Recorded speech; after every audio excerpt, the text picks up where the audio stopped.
One of the experiences I trust every homebrewer shares is the feeling of awe that comes from witnessing the conversion of wort into beer through the fermentation process. Even after 15 years, I still get giddy when I see the first signs of airlock activity, a nice fluffy kreuzen developing on top of my beer. The worst is when this takes too long. You all know the anxiety that comes from checking on a batch a day after pitching and seeing no action. This is why we love Imperial Yeast, who pack 200 billion cells of the purest yeast into each pitch-right pouch, which assures quick starts, healthy fermentation, and predictably great results. I strongly urge all of our listeners to check out everything Imperial Yeast has to offer and let them know that you appreciate their support of the Brewlosophy podcast while you're at it.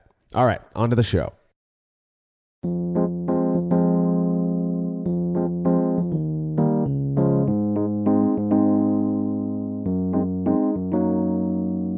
In order to make the best beer possible, brewers employ a multitude of methods, from making sure to mill the grain at just the right speed to avoid obliterating the husks, to pitching a precise number of yeast cells and fermenting at very specific temperatures. Arguably, one of the biggest causes of beer going bad is cold side oxidation, hence the reason many brewers invest so much energy into ensure their beer is not exposed to oxygen once fermentation is complete. This is the Brewlosophy podcast. I'm your host, Marshall Schott, and joining me on this episode to discuss the impact different methods of purging kegs with CO2 have on beer, namely German Pils, is contributor Cade Jobe. Yeah, I love talking about oxidation. I think one of the things I love to talk about the most is this off flavor, because there's just so much that's happening, right? I mean, it's like it's almost an entire category of off flavors instead of just nowadays. One thing like acetaldehyde. It was one chemical, right? But oxidation's just like there's so many things. There's hundreds of different compounds, and I love talking about it. But today, talking about purging kegs, which I think is something that everybody who has brewed beer and kegs, it thinks about, right? Yeah. The first time you see your hazy New England IPA turn from this beautiful golden color to purple, it really just sort of cements it, and it certainly did in my brain that this is really important and matters. So I'm excited to talk about this one today. Without a doubt, talk of cold side oxidation these days usually revolves around hazy IPA, like you mentioned, Cade, which is known to be particularly sensitive to oxygen. Perhaps some people out there enjoy the sickly sweet muted hop notes from oxidized beer, but I hate it with a passion. It's one of my least favorite off flavors. I'm definitely looking forward to talking about this topic with you and how it relates to a style other than hazy IPA, especially since German Pils is easily one of my favorite styles and is widely believed to deteriorate rapidly when exposed to oxygen post-fermentation. Now, just a quick note, way back in episode 93, we discussed our experiences using various methods to reduce the risk of cold side oxidation, but we didn't really get into any experiments. We'll definitely be going into detail about some specific methods for purging kegs with CO2 in this episode, and we'll also be digging into the results of a really interesting comparative experiment that we completed on the topic. Anyway, if you're new to the show and you'd like to hear more of our thoughts on reducing cold side oxidation in general, go back and listen to episode 93, which happens to be one of our most popular episodes. If you like what we're up to and you want us to keep doing it, consider becoming a patron of Brewlosophy. By committing to a small monthly pledge over at patreon.com/Brewlosophy, you'll receive rewards like access to unpublished recipes, unique discounts at YakimaValleyHops.com, and an invitation to a monthly live Q&A session with somebody in the brewing world. Coming up later this month, April of 2022, the guys from Clawhammer Supply, Emmett Leahy and Kyle Brown, will be taking questions from patrons. If you haven't heard of Clawhammer Supply, you really owe it to yourself to go check them out. They make rad all-in-one electric brewing systems in both 120 and 240 volt with various sizes, and they're also known for their incredible distilling equipment. If you want to be a part of this session, you have to make your pledge at patreon.com/Brewlosophy by Saturday, April 23rd, 2022, as the guys are going to be taking questions that Sunday, April 24th. All past sessions are stored on our private Facebook page, so patrons can go back and watch them whenever they like. Again, that is patreon.com/Brewlosophy. And if you wouldn't mind letting us know what you think about this show by rating and reviewing it in Apple Podcast or wherever it is you listen to podcasts that allows you to review shows, we'd really appreciate it. It only takes a few seconds of your time, and those reviews help make the show more visible to those who may not have heard of it, while also providing us with valuable feedback that we use to make the show better. Thanks to everybody who's already taken the time to let us know what you think. Feedback is brought to you by Brewers Hardware, who offer brewers beautiful stainless gear from fittings, kettles, and fermenters to brew stands and incredibly well-built turnkey systems. Do yourself a favor and head over to brewersHardware.com the next time you're in the market for brewing equipment. They're sure to have whatever it is you need, and be sure to mention Brewlosophy at checkout to receive a free gift. Again, that's brewershardware.com. Listener Dave Wiggum had some feedback on episode 179 where we shared our views on the adherence to brewing traditions. Dave says, you mentioned how some brewers give other brewers crap on brewing kettle sours, saying you can't make a true sour that way. This discussion got me laughing because I thought of what madness would ensue if I went on to some of the sour forums and explained to them the process I go through to brew my Gosa. Being a traditionally light sour ale, several of my brewing buddies and I have noticed that adding lactic at kegging and taste testing until it hits the perfect acidity works out great for this style. For me, this is about 3 ounces of 88% lactic acid for a 5-gallon batch. I've won medals with my Gosa using this method, and so have several of other brewers in my club. I just wanted to get your thoughts on if you've tried this, and if so, if you've noticed any weird off flavors from using lactic acid for souring. I love it. Just straight adding lactic acid to the keg, like not even worrying about any of the mess of like sour mashing or whatever other bugs you're putting in there. Just adding straight lactic acid to the keg. I love it. If you're just trying to make a kettle sour or a beer that's like slightly sour or very sour, I mean, add as much acid in there as you want to get it down to the pH that you want, and then you hit your number every single time. I love it. The only thing I'll say is I've definitely noticed this before is that brown sugar flavor. I think Marshall sometimes talks to about it like as buttery that you get from some production of lactic acid. I have noticed that come through in beers that have lactic acid added after fermentation before. So that's the only thing I would want to be careful with. And again, a lot of people don't even taste that flavor, right? But I mean, if you open up like especially like a commercial package, like a 1 kilo, package of lactic acid, you're going to smell like maple syrup. And that really does come through if you use huge amounts, at least in my experience. But again, if you don't smell that and that doesn't bother you and you've won medals with this, I think that's a fantastic method for just making the beer exactly the way you want it. Yeah, dude. So I've never made a full batch of a sour style where the acidity came only from exogenous lactic acid, but I have definitely played around with this idea by adding a few drops of lactic to pints of different beers that I had on tap. I felt the acidity was rather one-dimensional in those. It certainly wasn't bad. Like I would never diss somebody for making a Gosa this way. In fact, I could see it as being a really kind of a valid way of doing that.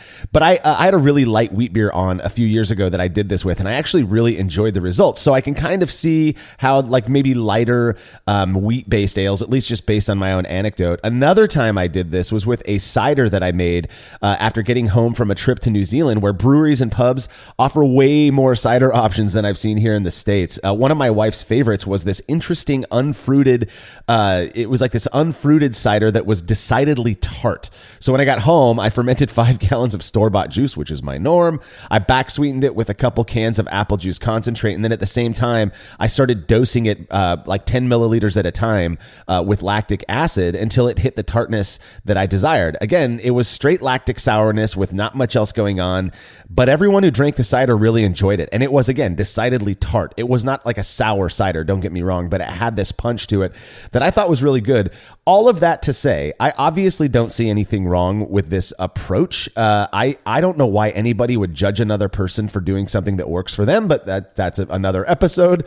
I value the fact that you personally enjoy this beer, and as well as the fact that you've won awards with your Gosa. And I value that at least a little bit more than the opinions of people who may disagree with the way you brew your beer. So thanks a ton for your feedback, Dave. And if you ever feel like shooting me some of that Gosa, I will not say no. All right. If you have show feedback, you can send it to feedback@brewlosophy.com or drop us a note on social media. We will be right back with talk of cold side oxidation, purging kegs, and German pills right after these messages.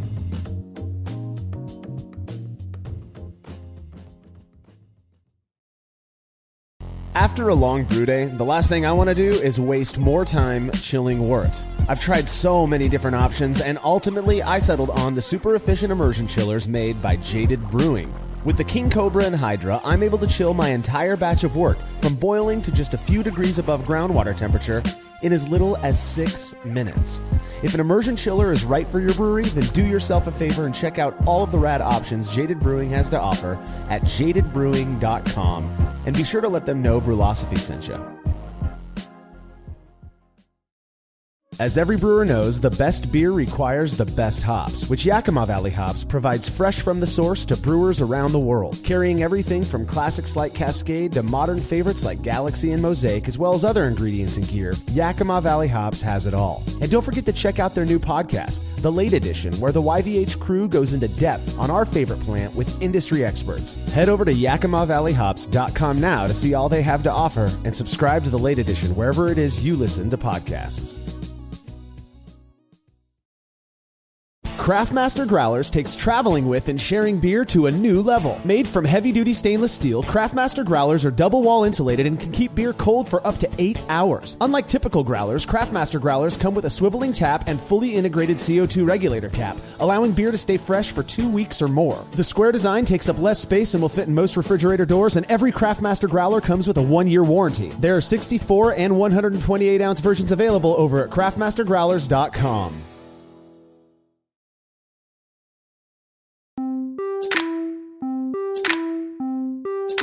For the first couple of years after Brewlosophy got started, our experiments tended to focus on the most commonly talked about variables believed to impact beer quality. Things like yeast pitch rates, mash temperature, fermentation temperature, and the like. Then, driven by the rise of hazy IPA, we began to look more closely at cold side oxidation, which has always been an issue of concern for brewers, especially those making delicate pale lagers like German Pils. Now, before we get going too deep, let's spend a minute breaking down what exactly cold side oxidation is. Yeah, I mean, I feel like that's where we have to start. And this is sort of where we get into what I call like the common use of the word versus like the scientific use, maybe the common brewer's use, right?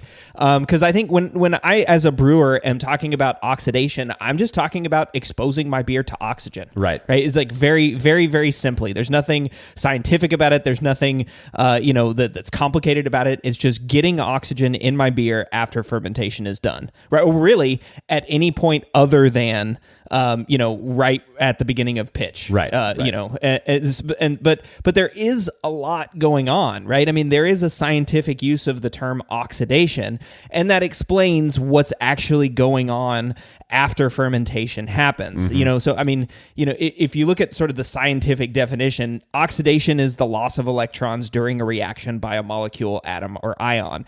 All right, that's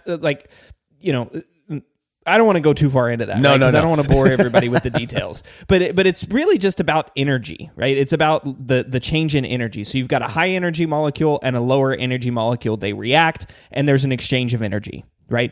That's really all it is. But that process happens a lot, right? It happens in beer all the time. I mean, there's hundreds of compounds that can go through an oxidation reaction. And oxygen doesn't even have to be involved for it to be an oxidation reaction. It's just called oxidation because that's what most commonly is involved, is oxygen. Well, I was told by somebody one time that oxygen is one of the most reactive substances that we're aware of. That anything that is exposed to oxygen, it's why there's such concern, for example, and this obviously gets away from talk of beer, but it's why there's so much concern with antioxidants and people taking supplements to not age and all of this stuff. Is that oxygen is very well known to be to react with pretty much everything in some way. It's where rust comes from. It's all of these things, and so it makes sense that it would also happen to beer. Yeah, I mean, oxygen can take on a lot of electrons. So if you look at the periodic table, there's like, I think I'm going to go stretch over my skis here a little bit. But oxygen, I think, can take on 4 electrons, if I remember correctly. And if I don't, write me an email with feedback, right? So that means 4 different things can react with oxygen. I don't think there's any other molecules. Well, there's a column in the periodic table of elements that can take on that number of electrons. But if you go, or it's actually 2 electrons. There we go. That's what it is. Oxygen is 6, right? So it's got 6 valence electrons, so it can take on 2. So it can take on a lot of electrons, and it's very electronegatively charged. It's in the upper right corner of the periodic table, so it can react with a lot of things and become more stable when it takes on electrons. So that's a really big key here, is that oxygen becomes more stable when it accepts electrons. So again, we're talking about transfer of energy here. So these chemicals or compounds that are just floating around in beer, that are byproducts of yeast, that are byproducts of malt, that are byproducts of hot side aeration, that are byproducts of boil and hops and all these things that make beer, they're floating around and they have a higher energy state than oxygen. All right. And oxygen wants to get to the lowest, all molecules want to get to the lowest energy state that they can. And by donating electrons to oxygen, everyone's happy. And that's why it happens so fast. That's why it's so reactive. And it's really, if you think about yeast especially, it's one of the reasons why yeast need oxygen. Yeah. And I think that's one of the more interesting things when we talk about oxygen in beer is that, I think most new brewers, I feel like it doesn't get talked about nearly as much these days, but that may just be because my head's in the sand. But, back when I first started brewing, you needed to aerate your wort before you pitched your yeast. And a lot of people will go out and buy oxygen tanks because that yeast needs oxygen. It is a nutrient for yeast, and it requires it for like respiration and replication, right? Yeah, exactly. Yeah, respiration and reproduction and growth, right? So respiration from a biochemical standpoint is just generation of energy, right? Yeah. It's how the cell makes energy.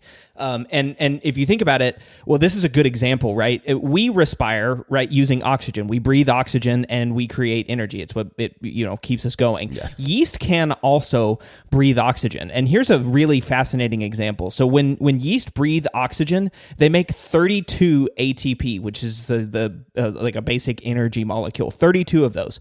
They can also make energy via fermentation, but fermentation only generates 2 ATP. Okay, so you're talking about you're talking about 16 times as much energy generation using respiration. So everybody talks about oxygen as, it helps build cell walls or cell walls and cell membranes. It regulates nutrient uptake, and that's super important, and that's very true. There's this thing called the Crabtree effect, which means that yeast is much more likely to go down the fermentation pathway than the respiration pathway. Right.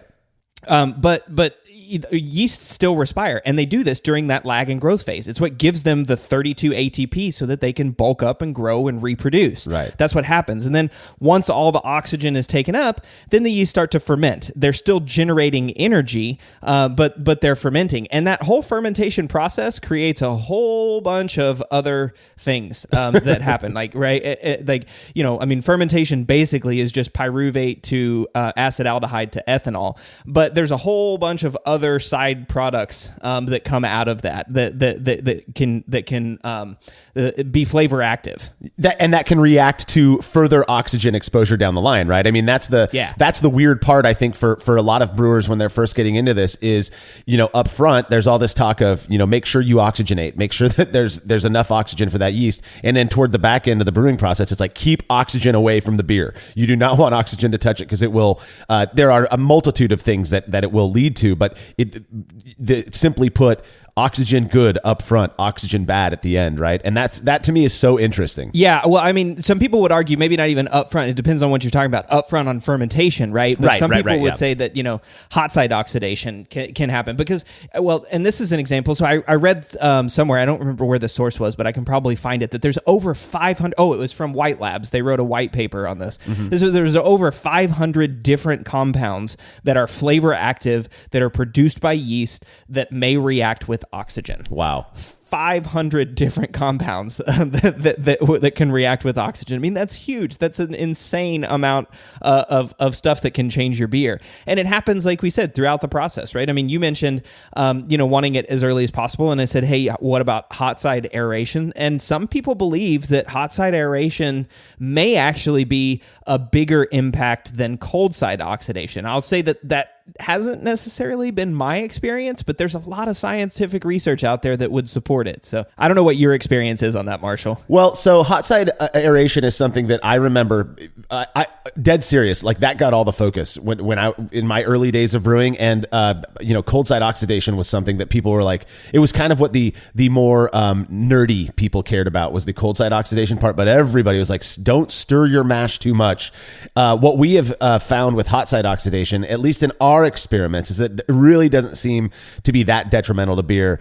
I know that there's a group of people out there who will adamantly disagree with that, and they've got their own evidence to, show that it does matter. But in our testing and in my own anecdotal experience, cold side oxidation is far more serious of a problem than hot side aeration. Now, again, to kind of dig more deeply into what this cold side oxidation is on a layman's level, because we've kind of been in the chemistry lab for a little bit here. This just occurs when the beer is exposed to oxygen once fermentation is complete. Let's just kind of break it down to that being it. So basically, your beer is done fermenting, and then any oxygen that comes in and contacts that beer could potentially lead to degradation of that beer through various processes. And again, all of these reactive effects that oxygen is known to do. So what can we expect from a beer that has been exposed to oxygen on the cold side? And again, cold side just means post-fermentation. The biggest thing that I hear talked about is rapid staling. And I think that that's such a broad term. I was thinking maybe we could kind of go in and talk about what staling actually means. To me, it's kind of like pretty much any other food that you leave out on the counter. With Doritos, that means that they're no longer crunchy. With a beer, it means that it loses that freshness. It loses that malt hop balance, and it starts to kind of turn, in my experience, this sickly sweet flavor. Some people say cardboard, Cade. I have never tasted a beer that tastes like wet cardboard. I've tasted stuff that was spiked with trans 2-nonenal that tasted like wet cardboard. But yeah, I've never tasted one that I bought from the. Oh, actually, no, I have. I have tasted one that I bought from the store that I left sitting in my refrigerator for like a year and forgot about it. And then that one tasted like cardboard. But yeah, you talk about rapid staling and staling itself. I like to think of it, I guess to use my wife's definition, it lacks its upness. The beer loses something, or maybe an Alice in Wonderland definition is a little better. It loses its muchness, right? I like that. Yeah.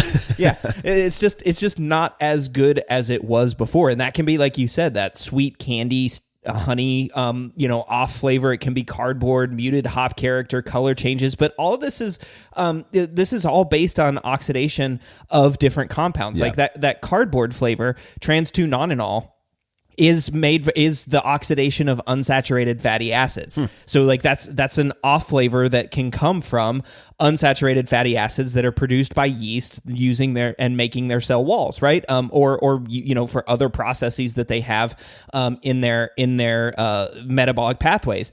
And then there's also Strecker aldehydes, which is something that I've only sort of recently learned about, but that's just oxidation of amino acids, and those things are what can really cause muted hop characters, or the loss of upness, the loss of muchness. It just masks all of these other things. It's these amino acids sort of the oxidized amino acids sort of just cover up other things. So it's not like some of them have their own flavors, but others of them, like acetaldehyde, I guess is technically no, maybe it's not. But anyway, some of them have their own flavors, but oxidized amino acids usually just sort of cover up other flavors. And then there's one that a lot of people don't talk about, but I was recently brewing a real ale as part of a project for Oregon State, and it occurred to me, if you leave beer open once it's done fermenting, it'll start to turn into acetic acid, vinegar. That's the oxidation of ethanol. Like alcohol in beer turns into vinegar if you expose it to oxygen. I always thought that was when fruit flies landed in it, because that's when I smell vinegar in my garage. Is like fruit, in the summertime, fruit flies will come to my little dump bucket by my kegerator, and within like 3 days, it just smells like vinegar. Well, yeah, that's acetobacter. So acetobacter also will turn things into vinegar. But yeah, it's just an oxidation of ethanol that devolves into vinegar. So all of those things are impacts of cold side oxidation. Now, again, it takes a while for ethanol to oxidize into acetic acid. That's not very fast process. That's like, if you're talking about malt vinegar, that's how malt vinegar is made. So there's just all these sort of processes out there, and they all have this huge impact. And then the one that I have noticed the most is one that I mentioned at the top of the show with that hazy IPA that I did a PMB, or a potassium metabisulfate versus nothing. And it literally, the color of that beer in less than a week changed from this beautiful golden color to purple. I mean, really dark dishwater purple. It's so gross looking. And that's, I feel like I don't want to go too far down this path because we will get off topic quickly when it comes to cold side oxidation conversations. But I feel like it needs to be said that there are certain styles. I don't know how to put this. Oxidation tends to be viewed as like universally bad, but there are certain styles where a little bit of oxidative character, for example, a 3-year-old Russian Imperial Stout, or a really nice, in my opinion, they are typically higher OG beers, but like a really nice, a Belgian Golden Strong or something with just a little bit of that, a little bit of oxidative character, maybe because of a little bit of oxygen made its way through the bottle cap or something like that. It can really round out and, in my opinion, kind of provide this unique characteristic that you just cannot get in a fresh example of certain styles like that. So I don't want to sound like we're just saying no oxygen ever, cold side, even though that's kind of what I abide by. But there are certain styles I feel like, obviously, oxidation on the cold side, it just ruins the beers. You cannot talk about cold side oxidation without talking about hazy IPA. That's why we keep bringing it up, okay? It really does seem to have this weird sensitivity to oxygen exposure. Within a week or so, beers can turn purple, just taste awful. It's really interesting. And one way to reduce the risk of cold side oxidation, as you mentioned, Cade, is the use of chemicals. That will be, as far as I know, the most commonly used chemical is sulfites in the form of sodium or potassium metabisulfite, which is also known as Camden. Yeah, exactly. Camden tablets. So KMS or SMB, sodium metabisulfite, potassium metabisulfite, and oftentimes ascorbic acid as well, or a mix of both even is a common chemical that's supplied by BSG. Which is a mix of potassium metabisulfite and ascorbic acid. So yeah, those are chemicals, right? You just add a little bit of powder to your beer, and it reacts with any free oxygen that may be floating around, and neutralizes it and turns it into a non-flavor active compound, right? So that's a really, really easy way of reducing, exposure to cold side oxidation. It's sort of some of the downsides of that are it's a chemical you're adding to your beer, right? And so some people, may not want to do that. And then also adding too much, could be an issue. You want to make sure that you've dosed it appropriately. Otherwise, especially if you're a commercial brewer, you have to label that you used sodium metabisulfite or that metabisulfites were used. Right. But there's other processes that I think are more easy and what most brewers would do. And that's sort of more mechanical processes, right? Like, pressure transferring, making sure that you're, purging your lines either with CO2 or with beer or with water before you're racking into a keg or into whatever package you're going into. I think those mechanical processes are probably a little bit more common, maybe just because they're, just additional insurance for brewers. Well, I have a hypothesis is that because they make more sense, right? When we start messing around with, metabisulfite and stuff like that, you're kind of like, I don't really know what this stuff is. I'm not sure how to use it. You tell somebody just purge your keg and here's how you do it. It makes more sense. It's kind of like building with Legos is how I view brewing in general. But yeah, these mechanical processes are very simple. Now I've been doing this as a matter of course for the last few years. And so I kind of, if I skip over things, I do apologize because I've been doing it so long. It seems very simple to me, but there are a few different methods when people talk about purging kegs. There are a few different methods that people will rely on. One of them relies on racking beer gently to a non-purged keg and then flushing just the headspace after the keg is filled. The idea with this is that if you are transferring that beer to the bottom of the keg, so usually you're either going through a tube that goes all the way down to the bottom of the keg, or you're connecting a disconnect from the fermenter to the liquid line so that it fills from the bottom up. What people will say is, well, as it fills, the agitation from the beer being just transferring over to the keg will release enough CO2 to create this blanket, and that will in essence purge the keg of air. And then once you cap it, you purge the headspace with oxygen, and you should be all good. Obviously, obviously, the cons to this, that's very simple. I think a lot of people probably still use this method. The one downside is that there's no way to know how much oxygen is being exposed, or how much of that beer is being exposed to oxygen during the filling process. And again, because of that agitation, sure, you are probably releasing CO2. I think that goes without question, but you're also, stirring up some of those gases, and the beer could be coming into contact to oxygen. Yeah, exactly. It was interesting that people talk about it being released, like the CO2 being released, and that somehow creates this blanket of CO2. It's my understanding that wouldn't really work that way, right? The CO2 is just going to mix with oxygen, and the oxygen is going to mix with the liquid phase of the beer, right? So there's going to be some mixing there. But again, on the scale of, just splashing your beer into an empty keg that's totally open to the air and having it foam up and who knows what all kinds of oxygen is getting in there that way. I mean, obviously, this is a much better method, right? Yeah, I agree. Couldn't agree more. That's the thing. So I remember doing it this way, and a buddy of mine was hanging out at my place during a kegging session. He then walked me through the way he does keg purging himself by connecting the CO2 to just the keg and then letting it kind of push the air out for, 3 or 4 minutes, right? And the idea there is that CO2 is heavier than air. So if you connect the CO2 to the liquid line and then you put a disconnect or you pull your PRV, the CO2 is going to fill the keg from the bottom up, as it were, and push most of that air out. And then you are safer from, I suppose, you're safer from the beer being exposed to oxygen because there's just less oxygen in that keg to start. Yeah, and the key here is turbulence, right? So if you're just jamming air, CO2 down into the bottom of the keg, you're just mixing the CO2 and the oxygen together, right? And then the other key is concentration of the gases, right? So if there's only one way for things to blow out, right, and you're putting CO2 in the bottom, eventually the concentration of air or oxygen is going to be below a level that you need to do, right? Because you're just pumping CO2 in there and you're increasing the concentration of CO2 and then just blowing out all of the other gas, right? So that's like the actual mechanics of how it works. The question always for me is how long are you supposed to do this? Right? And I mean, I've seen the sniff test just terrifies me because I don't know if you've done this, right? But it's like sort of just putting your nose over the outlet and inhaling, and if it burns and you feel like you're gonna die, then it's purged of CO2.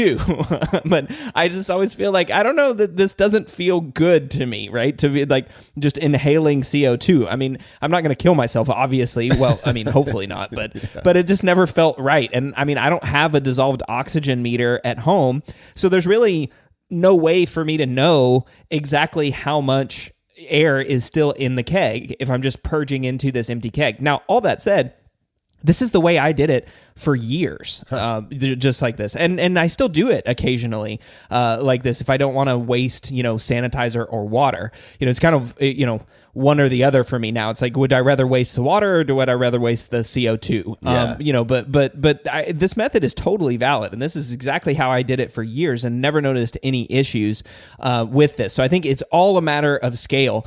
I would always just purge it, for a long time at a low PSI so that I know that I'm not getting a huge amount of mixing and that it's displacing all that air. Yeah. So I didn't use this method for very long. I tried it out once and there is arguably, when you use this method, when you are purging an empty keg, you are reducing, without question, you're reducing the amount of oxygen in that keg. So is it better than just purging the headspace of the keg after filling a non-purged keg? Arguably, yes. There's going to be less exposure to oxygen.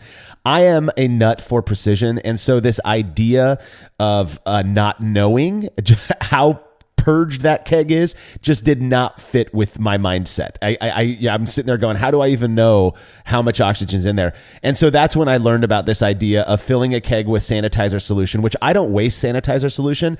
I just use the stuff that's in a bucket, and I keep a bucket around for 2 or 3 months before replacing it. And so I'll just pour the sanitizer into the keg, and then all you do is you connect the gas to the gas line, and then I make a little jumper cable, so it's like a disconnect connected to some tubing, and then that tubing just goes back into my sanitizer bucket, and I push the sanitizer out with CO2. I believe this has become a fairly common method for people to purge kegs. The nice thing about it is, one, you're not wasting CO2. So one of the problems that I had with purging empty kegs is you're letting that CO2 run for kind of a guesstimate amount of time, maybe 5 or 10 minutes, just to make sure that as much CO2 or oxygen is out of that keg. Well, what if it was out at 3 minutes? You don't know that. And so for me, pushing out liquid from the keg, as soon as that keg is empty, you know that you have eliminated all oxygen from that keg, because what you've done is you've displaced liquid with pure CO2, and there's no place for oxygen to get in there. It just, for me at least, it provided a level of assurance that I really like. Yeah, and that's the same for me. I mean, so this is the method that I would say I use more often now. Now, unlike Marshall, I have really hard water, so my sanitizer doesn't stick around for very long. I can't keep it in a bucket for months. It turns, especially with Star San, it turns milky white almost immediately. Oh yeah. But it does work, right? And again, you're connecting gas. You fill it all the way up, literally, till the sanitizer is spilling over the edge of the keg, and then you just connect gas to the CO2 line and push out the liquid. The thing, there's two things that I like about this. Since we're talking about cold side oxidation, obviously that's one, right? That if you're pushing liquid, that means there is no air and there is no oxygen in that keg. Yeah. You're pushing all of the liquid out, and you're pushing it all out and filling the keg with CO2. So that means there's zero oxygen ingress via that process. So I like that. The other thing I like is it cleans my transfer line, right? So I'll usually do this and then just hook my line up to my fermenter, and I'll use that to then rack beer back into the keg. Yep. So, I like that too. Your transfer line not only is clean, but it's sanitized as well. So yeah, and it spends like 4 or 5 minutes getting sanitized, so you know that it's had good contact time. So those are kind of the three, I think, main ways people go about purging kegs these days. Again, that pushing sanitizer out of the keg is what I'm seeing or hearing from people the most often nowadays. I think it's because it does provide that level of confidence that there just is no oxygen in that keg. Now, before we move on, I want to talk about what we might expect from a German Pils in particular, because that is the experiment that you did, was on a German Pils. When people talk about especially classic traditional European lagers, there are terms used like delicate and the kind of subtle, or some people refer to the proper versions of these beers as having kind of this ineffable, indescribable, quote, it character to it. What exactly is that? And in your opinion, because I feel like this is a very opinionated conversation, and what does oxygen or cold side oxidation do to that characteristic? Well, yeah, I mean, I don't know that I have too much of an opinion on what actually causes that it character, right? I mean, I would argue, I would argue that I'm not a huge fan of saying that, like, oh yeah, especially like German lagers have this like it character that just makes it so much better than the rest of the world. Now, don't get me wrong, I love German Pils and I love German Helles. I love Kolsch. Kolsch is my favorite style of beer, right? I've said it a bunch of times, and I'm always like in search of making a recipe better.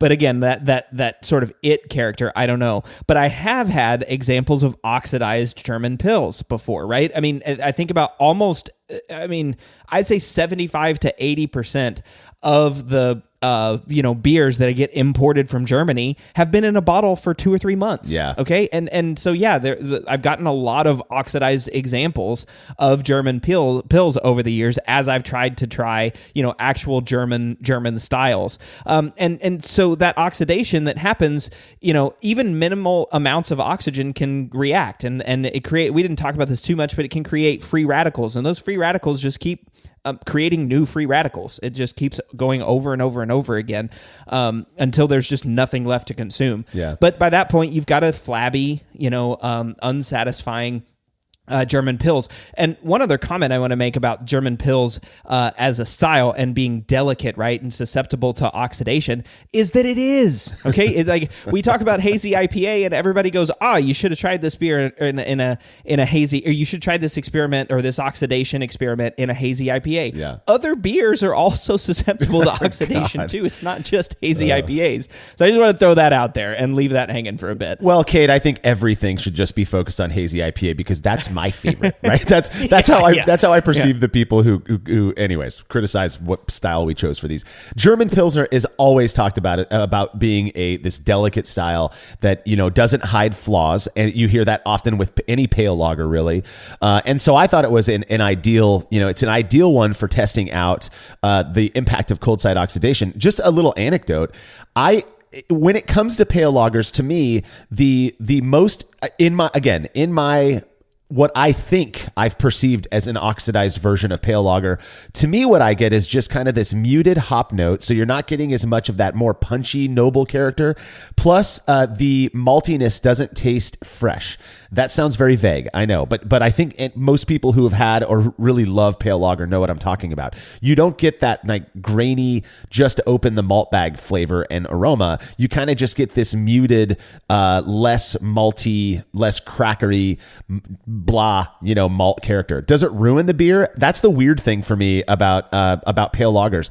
I spent 7 or 8 years not worrying about cold side oxidation at all, and I won awards for my pale lagers. I really enjoyed them myself. That's not to say I don't make better pale lager now, that I'm minding cold side oxidation, but it really does seem to get back to that idea that certain styles are just more susceptible or more, sensitive to cold side oxidation than others. And so I was really interested in, what will happen if we, with different purging, methods for German Pilsner. So I switched from bottling to kegging way back in 2011.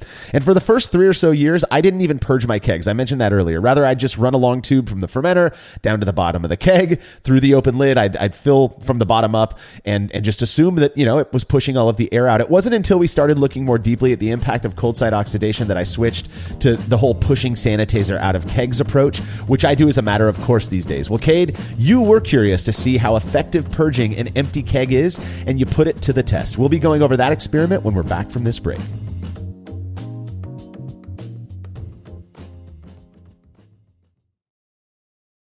There's no denying that stainless steel is the best material for brewing equipment, and Delta Brewing Systems offers some of the lowest prices on high-quality stainless gear, like the Firm Tank, which in addition to holding 8 gallons or 30 liters of work, comes with a domed lid to even further reduce the chances of a messy blow-off. Plus, it can hold up to 4 psi of pressure for closed transfers. Delta Brewing Systems also has their own line of brew kettles, as well as one of the lowest-priced all-in-one electric brewing systems out there, and their prices are shockingly low. If you're in the market for legit stainless gear that won't break the bank, do yourself a favor and head over to deltabrewingsystems.com today.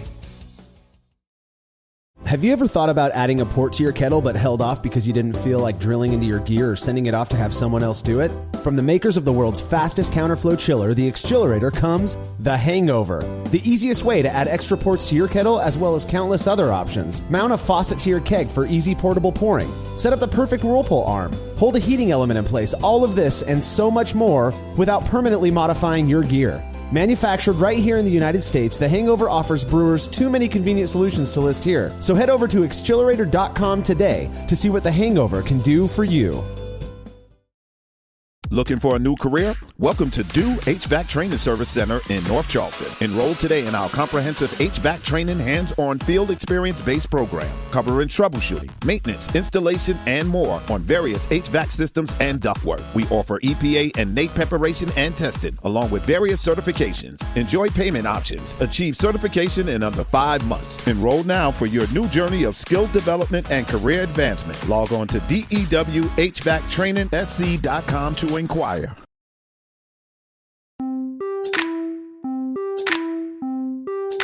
Immediately after the first cold side oxidation experiment that I performed on Hazy IPA, where tasters and I could tell the beers easily apart, I adopted the practice of purging kegs by pushing sanitizer out with CO2. I knew other brewers who swore this was unnecessary due to the success they were having, anecdotally, with simply flushing empty kegs with CO2, but knowing that gases mix, I felt more comfortable going all out.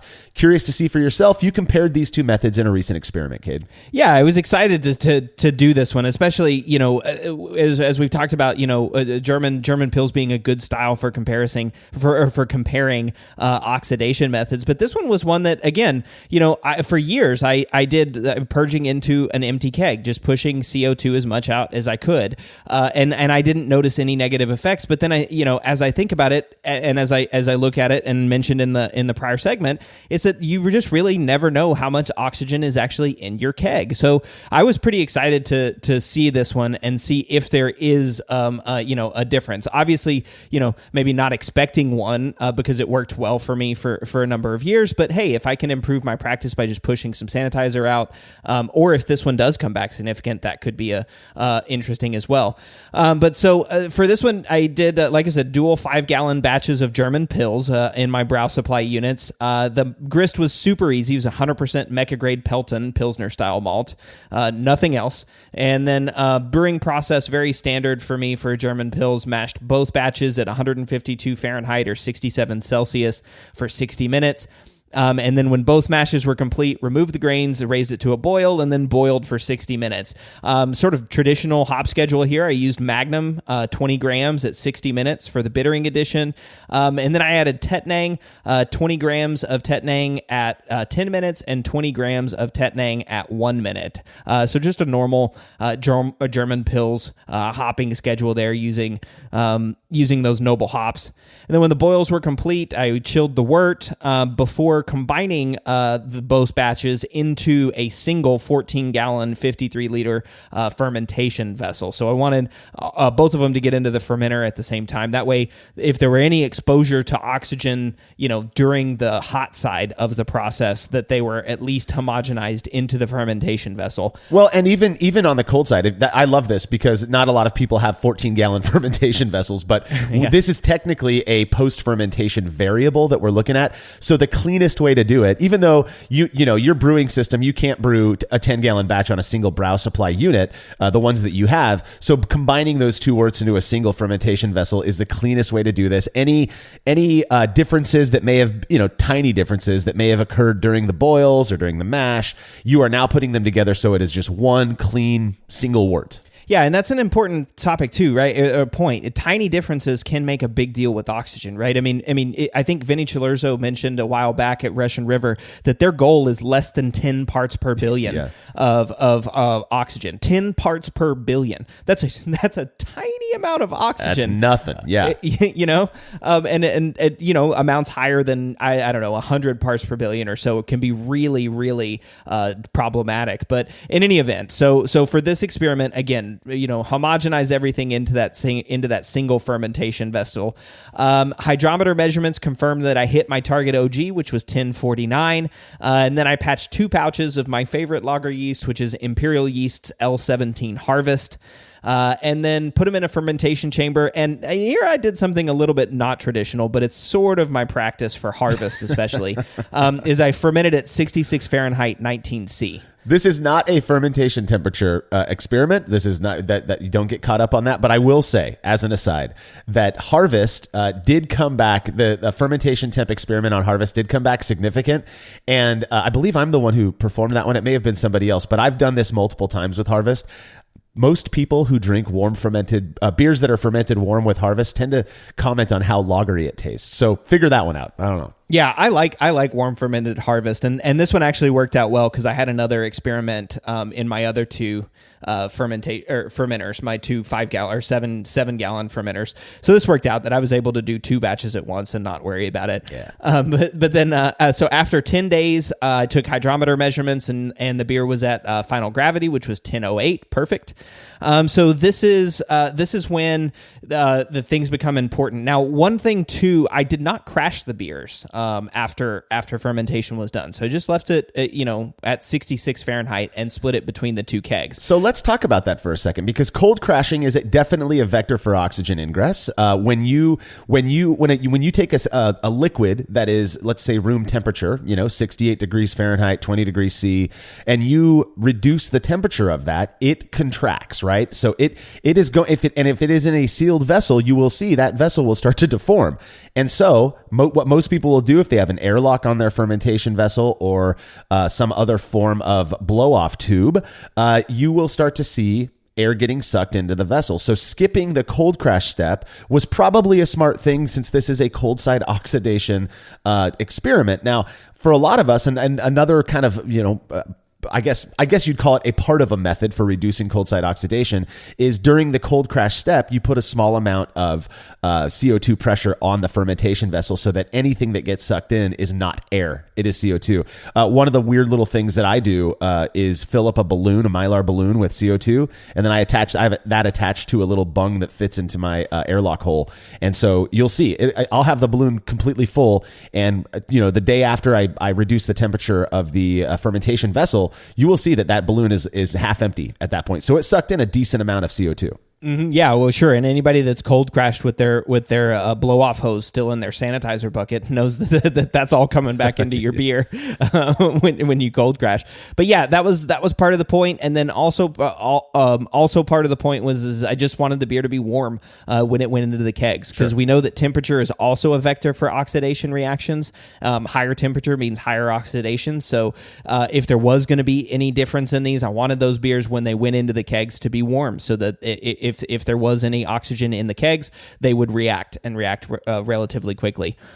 So this is so again, we're essentially all the same in one vessel up to this point, right? And here's where we rack it into two kegs. So again, I had a CO2 line that I split between two kegs. One was empty, totally empty, and the other was filled to the brim with sanitizer solution. So again, for the empty keg, it was still purged, and that's important, right? This wasn't an unpurged keg. This is a purged keg. Empty, just air inside. Run gas into the liquid post and a disconnect attached to the gas post to relieve the pressure. And then for the other keg, filled all the way to the brim with sanitizer solution, put gas through the gas post with the jumper line connected to the liquid post to allow the sanitizer to just flow out into a bucket. So I'm pushing all of that liquid out using CO2. And I ran those for the exact same amount of time. So as long as it took the liquid to push out of the keg is how long the empty keg was purged with CO2. And I think that was enough. I mean, we'll see whenever we get to the results. But again, you have no idea for the empty keg exactly how much, oxygen was still in the keg. But I think that was such a solid move on your part to at least time it the same, right? And I would say I'm assuming you don't remember the exact amount of time it took to purge those kegs, but I've timed it before. Depending on how fast you're running the CO2 into the keg, I've done anywhere from I've done 3 psi and I've done 20 psi. It doesn't really make a difference when you're pushing solution out of a keg, right? But I would say it takes anywhere between 5 and 10 minutes. Yeah, 5 and 10 minutes, something like that. I mean, again, I'm not for the key for the empty keg again is low pressure CO2. So I'm probably at like 7 or 8 psi because I think it's something like that. It's going to take that much. Otherwise, I'd be purging liquid out for an hour. Yeah, it does take a long time at those lower pressures for sure. Yeah. I think it was at like 7 or 8 gauge psi at the gauge, and then again 5-10 minutes, something like that. And I did do the sniff test on this, and it smelled fine. Right, I didn't smell any oxygen. I think if I had smelled oxygen, I probably would have run the empty keg for a little longer. But well, when you say you didn't smell oxygen, what you're saying is you got a burn in your nose when you smelled the CO2. Is that exactly right? Yeah. I'm not sensitive enough to. I'm not a dissolved or an oxygen detector. So if there could have been oxygen in that gas, but I got a burn in my nose when I smelled the CO2, a strong burn. So again, at this point, all the beer has been racked evenly into those kegs. Put the same volume of beer in those kegs, and then placed them on gas in my keezer. So this is when they would have crashed. So they would have crashed, probably over a 24-hour period. But again, the warm whenever it was transferred allowed it to condition for a month before it was ready to serve. So now again, you went. Typically, when we're doing experiments, if it's not, a lager style or something like that, we're kegging these things up, and within a week or so, they're ready to serve. We're collecting our data. I think it's pretty typical brewing process is that a 3-week turnaround or so. You actually let these beers sit in the fridge for 4 weeks. There are going to be people out there who say, well, it needs to go longer. You'll see a difference if it goes longer. At some point, we've got to determine what are normal brewers doing, and that really is, what we're interested in is what is a fairly normal process that somebody might go through in making a style like this. A 4-week lagering window for a warm fermented, Pilsner is I would say is fairly typical. In fact, it's probably longer than what I would have waited if I was just brewing a German Pils on my own. So I thought that was good. Now, one thing to note is that you did lager these, quote unquote, lager them, cold condition them for those 4 weeks. So like you mentioned earlier, Cade, we know that heat, right, that warmth or that temperature and reaction are correlated. And so the warmer the temperature, the quicker certain reactions are going to occur. So the fact that you had these cool ostensibly is going to reduce the rate with which these certain negative or oxidative reactions might occur, right? Yeah, exactly. Now, the oxidation reactions are still going to occur, which is important, right? But it definitely reduces the rate. Temperature is a big vector, is a big factor for how quickly oxidation happens, how quickly the oxidation reaction happens. Right. So yeah, colder temperature just means molecules aren't bumping around as much. Is the easy way to think of it. And what brewer is taking a keg, chilling it down, and then storing it in their garage at 80 degrees? Nobody does that. At least not intentionally. Yeah, exactly. So you poured off. It's been a month in the keg. You pour off some of these beers, and you compare the way they look first. What would you say, as the person who brewed them and saw them with your own two eyes? What would you say about their appearance? Yeah, again, I didn't notice any difference in these beers in terms of appearance. And you remember, oxidation, if I did notice, if oxidation was having a huge effect, like a really big effect, you would notice a color difference in the beers. And I didn't notice anything different. So the beers were a little bit hazier than I liked. I didn't add any gelatin, but so they were just a slightly hazy. They didn't drop as clear as I like a German Pils, but otherwise they looked identical. They were pretty clear, though. I mean, they weren't bright. Don't get me wrong, but I'm looking at the photo right now, and they look decently clear. You could see through them at least. And that's something that comes with time. We know that there are certain craft malts, and I've experienced this with certain Mecca grade malts that seem to have higher protein content that's more difficult to fully drop out. So I wouldn't say that I guess the point that I'm trying to make is that the lack of brightness, I don't think was related to the variable per se. But what we can say is that neither of the beers looked darker than the other one, which again, on just a superficial level is already indicative that perhaps purging an empty keg was at least, somewhat similar to purging a keg filled with sanitizer. Now, you did have to do the triangle test yourself because this was a experiment that was collected during the height of the COVID pandemic, meaning that we didn't have access to tasters for this one. So let's really briefly just to explain the process that we went through during the whole COVID-19 thing. We would take 4 cups of the same color. 2 of those cups would be marked on the bottom, and then those 2 would be filled with the same beer. The other 2 unmarked cups, again, of the same color, would be filled with the other beer. And then we would either have one of our wives or our kids or close our eyes and mix them up, just provide 3 of them to us randomly. So the nice thing about this approach was that the odd beer out was random every single time. And so, again, the idea here is that if you can identify the odd beer out in 10 of these trials, there's likely, consistently, then there's likely some indication there as well that these beers are different. So you did your own set of triangle tests. Why don't you tell us about that, Cade? Yeah. So again, wanting to get, you have to get 7 right in order for significance. And unfortunately, I only got 6 of them right, so I was unable to reliably tell the beers apart. And to be honest, having consumed those beers, I'm surprised that I got 6 because they were identical to me. I mean, both had this like slight sulfury note, which I like, slight sulfur and lemon hop, which I get from the Tettnang, just enough bitterness to make a Pilsner, that Pilsner malt come through, that nice cracker that character, and Continental Pils sulfur character. I really enjoyed that beer. There's just something so nice about 100% Pilsner malt and some noble hops, right? I love that. It's the simple beauty of a Pilsner, and I love it too. I want to comment though on the 6 out of 10 because, again, we're telling you to achieve significance at a 0.05 level, you would need to have gotten 7 out of 10 right. 6 out of 10 is very close. And there will be people who say, well, that's there. The thing people need to understand, this is a fun experiment that we did, or I guess experience that I had when I was an undergrad psychology major at an undergraduate school. And we all had to pull out a coin and we were in groups, and the teacher it was a stats class. And the teacher says, okay, I want you guys to flip those 10 times, flip your coin 10 times and just mark how many times you get heads and tails. On average, you should get 5 heads and 5 tails because that's how randomness works. I can't tell you the number of times I would get 7 heads or 7 tails, right? And it's just because it is completely random. There are going to be times where you just happen to guess the odd beer out more often than not. And there are going to be times where even a significant experiment is just a false positive. So I would not take the fact that, Cade, you got 6 out of 10 right as meaning anything other than you just happen to get 6 out of 10 right. And that is something that I know is very difficult for a lot of people to swallow.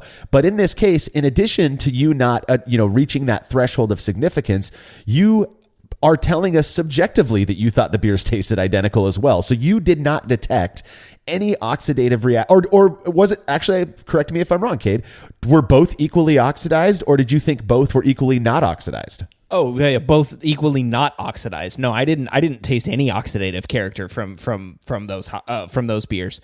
So yeah, no, both of them tasted fantastic. And yeah, I mean the only other thing I'd caution listeners to is again, this was just me. This wasn't a panel. Yeah, so it wasn't tasters. It was just me. But I have been trained on oxidation, and I feel like I know enough about oxidative character that I might have been able to pick it up if it was an issue. Yeah. Again, I wasn't looking for oxidative character when I do the triangle test. I'm just, tasting the beers as they're there, trying to put aside bias and taste it. But yeah, I didn't notice any differences in these beers. Yeah. So in the end, based on these results, what we can say then is that it is possible that running CO2 into an empty keg for 5, 7, 8 minutes or so does seem to purge that keg adequately enough of oxygen that there's not going to be a noticeable reaction compared to a beer that was sent to a keg that was purged of liquid first, right? So we know that there's no oxygen in that keg. My thing is, that's not going to change me from pushing CO2 out because, again, pushing liquid out, with CO2 because that is just an easy way to know when that keg is done being purged. I'd start running oxygen into an empty keg and probably forget about it and blow through a whole tank of CO2. Yeah, exactly. I mean, yeah, and that, I mean, I don't want to go off on another tangent, but that makes me think about the fermenter, right? It's like every time I hook it up to CO2 and cold crash, it's just like I feel like I empty a half a keg or a half of canister of CO2 because it just leaks out the side or whatever. So that gets me on that whole different tangent. But yeah, I totally agree. Yeah, I think it's an interesting experiment. I'm glad we did the comparison because I know there are people out there who have been wondering, well, if I want to do it this way, is it as good as that way? And this experiment seems to support this notion that you can use whatever approach, and you're probably, at least when you're making a German Pils, you're probably going to have decent results.